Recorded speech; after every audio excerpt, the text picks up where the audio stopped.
कई बार भगवान हमारे रिश्ते खुद तोड़ देता है ताकि कोई हमारी ज़िंदगी खराब ना कर सके। दुनिया में सबसे खुश लोग वही हैं जो ये जान चुके हैं कि दूसरों से किसी भी तरह की उम्मीद करना बेकार है। ज़िंदगी में थोड़ा दुखी भी होना ज़रूरी है। हमेशा सुख मिलता रहेगा तो आप कभी भी ज़िंदगी में आगे नहीं बढ़ पाओगे। ये गलत सोच है इंसानों की कि एक अकेला इंसान क्या कर सकता है। पर देखो ज़रा उस सूरज को जो अकेला ही सारी दुनिया को रोशन करता है। भाग्यशाली वो नहीं होते जिन्हें सब कुछ अच्छा मिलता है, बल्कि भाग्यशाली तो वो होते हैं जिन्हें कुछ भी मिलता है उसे वो अच्छा बना लेते हैं। गीता में लिखा है, जब इंसान की ज़रूरतें बदल जाती हैं तब उसके बात करने का तरीका भी बदल जाता है। फ़ायदा सबसे गिरी हुई चीज़ है, लोग उठाते ही रहते हैं। हारता वो है जो शिकायत बार बार करता है और जीतता वो है जो कोशिशें 1000 बार करता है। जिस इंसान को हम बेहद प्यार करते हैं वही इंसान हमारा सबसे ज़्यादा फ़ायदा उठाता है, क्योंकि वो इंसान जानता है कि हमारी कमज़ोरी क्या है। इतने समझदार बनो कि किसी को माफ़ कर दो, लेकिन इतने बेवकूफ़ मत बनो कि धोखा देने वाले पर दोबारा विश्वास कर बैठो। उम्मीद मत छोड़ना, कल का दिन आज से बेहतर होगा। ज़िंदगी में उस लेवल तक पहुंच जाओ कि लोग आपको खोकर पछताए। जीवन में कभी भी किसी से अपनी तुलना मत कीजिए। आप जैसे हो सर्वश्रेष्ठ हो, क्योंकि ईश्वर के हर एक रचना सर्वोत्तम होती है। खुद को किसी से कम समझना ईश्वर की रचना का अपमान है। इंसान का मन ही उसका सबसे बड़ा दुश्मन है और उसका सबसे बड़ा दोस्त। यदि मन आपसे जीत जाता है तो वह आपका दुश्मन बन जाता है, और यदि आप मन से जीत जाते हो तो वो आपका सच्चा दोस्त बन जाता है। यदि कोई आपको नज़रअंदाज कर दे तो बुरा मत मानना, क्योंकि लोग अक्सर अपनी हैसियत के हिसाब से चीज़ों को नज़रअंदाज करते हैं। उन लोगों के पीछे कभी मत भागना जिन लोगों को आपकी कोई परवाह नहीं। श्री कृष्ण कहते हैं, गलती हर इंसान से होती है, लेकिन गलतियां सुधारना वही इंसान कर सकता है जो दिल का साफ होता है और रिश्तों को खोना नहीं चाहता। ज़िंदगी का सबसे बड़ा थप्पड़ किसी से की गई उम्मीद मारती है। कभी कभी इंसान ना टूटता है ना बिखरता है, बस हार जाता है। कभी खुद से तो कभी किस्मत से तो कभी अपनों से।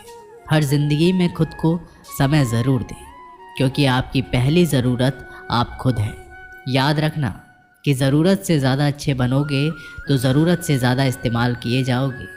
रिश्ते चाहे कितने भी बुरे क्यों ना हो, उन्हें कभी मत तोड़ना, क्योंकि गंदा पानी प्यास बुझाने के काम नहीं पर आग बुझाने के काम ज़रूर आता है। ज़माना जब भी मुश्किलों में डाल देता है तो परमात्मा हज़ारों रास्ते निकाल देते हैं। विश्वास करने वाले से ज़्यादा बेवकूफ़ विश्वास को तोड़ने वाला होता है, क्योंकि वह सिर्फ एक छोटे से स्वार्थ के लिए एक अच्छे इंसान को खो देता है। भलाई करते रहो पानी की तरह, बुराई खुद ही किनारे लग जाएगी कचरे की तरह। जब कोई समझे ना तो उसे समझाने की ज़रूरत ही क्या है, और जब कोई माने ना तो उसे बताने की ज़रूरत क्या है। सच्चे दिल से किसी ज़रूरतमंद की मदद करके तो देखो।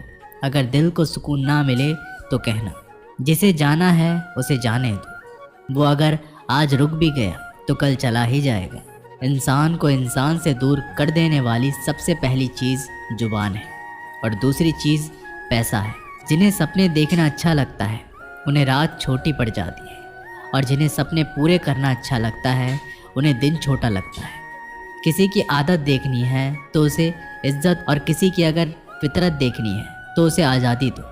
हर इंसान में कोई ना कोई प्रतिभा ज़रूर होती है, पर लोग अक्सर उसे दूसरे जैसा बनने में नष्ट कर देते हैं। महंगे इतने भी मत बनो कि लोग तुम्हें बुला ना सके, और सस्ते इतने भी मत बनो कि लोग तुम्हें नचाते ही रहें।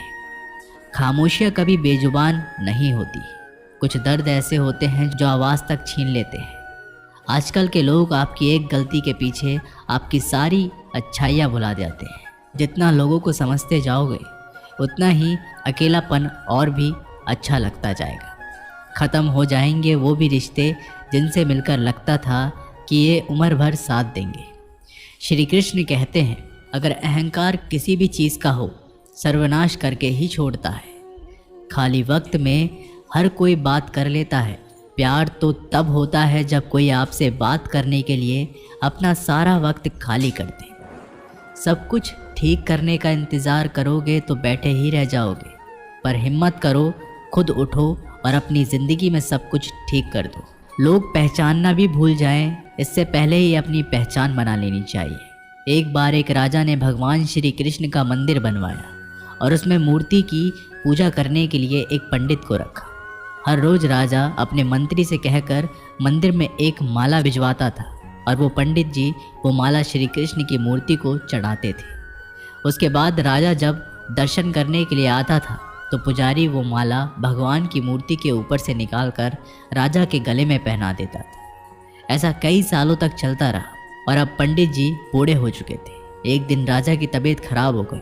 उसने अपने सेवक को कहा कि तुम जाकर पंडित जी को माला दे आओ और उनसे कहो कि आज मेरी तबीयत खराब है, मैं आज मंदिर नहीं आ सकता, तो प्रतीक्षा ना करें। फिर राजा का सेवक वो माला लेकर पुजारी जी के पास गया और पूरी बात बता दी।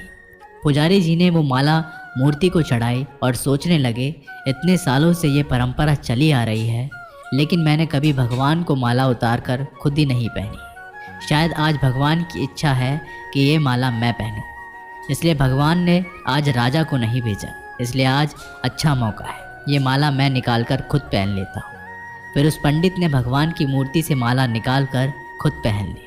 इसी बीच में राजा का सेवक दौड़ के पंडित जी के पास आया और पंडित जी से कहने लगा कि राजा जी को ठीक नहीं लग रहा है, उनकी तबीयत और बिगड़ती जा रही है, इसलिए वह प्रभु के दर्शन करना चाहते हैं और वे आ रहे हैं। उनकी सवारी जल्दी अभी मंदिर में आएगी।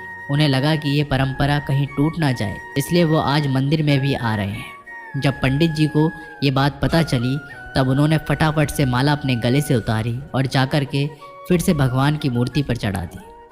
फिर कुछ देर बाद राजा जी वहाँ पर आए और राजा की तरफ पंडित जी ने भगवान के ऊपर से माला निकाली और राजा जी को पहना दी। और अब राजा ने उस माला को देखा तो उस माला के एक सफ़ेद बाल नज़र आया। राजा ये समझ गया कि ये बाल पंडित का है। राजा ने पुजारी जी से पूछा, क्या ये माला आपने पहनी थी?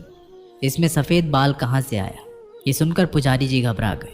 उन्हें लगा कि अगर ये सत्य बोल दूं तो मुझे राजा दंड देंगे, इसलिए वह पुजारी ने कहा, ये बाल तो श्री कृष्ण का है।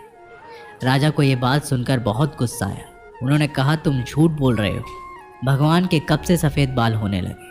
राजन ने कहा, मैं फिर कल आऊँगा और श्रृंगार के समय देखूंगा कि उनके बाल सफ़ेद हैं या काले। अगर बाल काले निकले और सफ़ेद नहीं निकले, आपको कल ही मृत्यु दंड दिया जाएगा, क्योंकि आपने मुझसे झूठ बोला है। राजा ये कहकर वहाँ से चला गया। इधर पुजारी भगवान के चरणों में गिरकर रोने लगा, हे प्रभु, मुझे माफ़ कर दीजिए, मैं लोभ में आ गया था, मुझे लगा मुझे ये माला पहन लेनी चाहिए, मुझे बचा लीजिए, नहीं तो कल राजा मुझे मार देंगे। वो पुजारी पूरी रात भगवान के चरणों में गिरकर रोने लगा, विनती करने लगा, प्रभु मुझे बचा लीजिए। अगली सुबह राजा श्रृंगार के समय मंदिर में पहुंचा।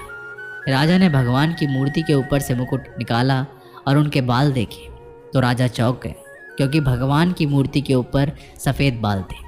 राजा ने सोचा कि यह पुजारी की कोई चाल है, इसने मौत की सज़ा से बचने के लिए भगवान के बाल सफ़ेद कर दिए हैं। राजा ये बाल असली है या नकली, इसकी जांच करने के लिए बाल तोड़ने लगा। जैसे ही राजा ने कुछ बाल तोड़े तो मूर्ति में से खून की धारा बहने लगी। राजा भगवान के चरणों में गिर गए, क्षमा मांगने लगे और रोने लगे, मुझे माफ़ कर दीजिए। तभी मूर्ति में से एक आवाज़ आई, राजा तूने मुझे सिर्फ मूर्ति माना, इसलिए मैं तुम्हारे लिए सिर्फ एक मूर्ति हूँ। लेकिन पुजारी ने मूर्ति में साक्षात भगवान देखा, इसलिए मुझे मेरे भक्त की रक्षा करने के लिए मेरे बाल सफ़ेद करने पड़े और खून की धारा बहानी पड़ी, ताकि मैं तुम्हें समझा पाऊँ कि जहाँ भाव है वहाँ भगवान है। अगर आप वाकई में भगवान का स्मरण करते हैं, उन्हें देखना चाहते हैं, तो आपके अंदर सिर्फ भाव होना चाहिए। ये एक छोटी सी कहानी हमें शिक्षा देती है कि भगवान के आशीर्वाद के सिवा कुछ भी असंभव नहीं। अगर आप सच्चे दिल से भगवान को पुकारते हैं तो भगवान आपकी मदद के लिए ज़रूर आते हैं।